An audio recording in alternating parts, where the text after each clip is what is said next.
Nakabarong na, magnanakaw ngayon. O wala nang buhaya sa kalsada, nasa kongreso na. O di ba? At saka nasa Senado. Ito mga congressman na nagpapamimpeach kay Duterte, kung wala kayong magawang matino, mga buwaka, ayusin nyo na lang yung problema sa korap. Huwag nung kalimutan, may korupsyon na nangyari sa Pilipinas. Napanahon kayo, di ba?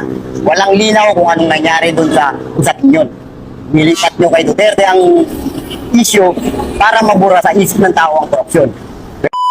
Naabangan ko pa rin yan. Kukulang dyan pag nagkataon, maniwala ka.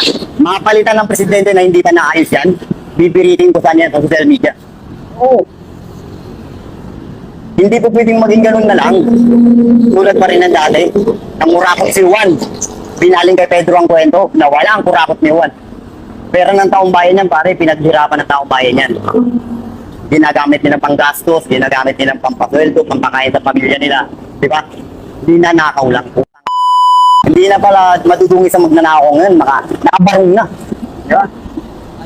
Nakabarong na, magnanakaw ngayon. O wala nang buhaya sa kalsada, nasa kongreso na. O di ba? At saka nasa Senado. Ang labo na ng ano ng Pilipinas, ang labo na ng kalagayan. Hindi na matulad ng dati. Isipin mo, pag ganitong oras, pare, may customer akong dito. O, di ba? Ganitong oras, anong oras na ba?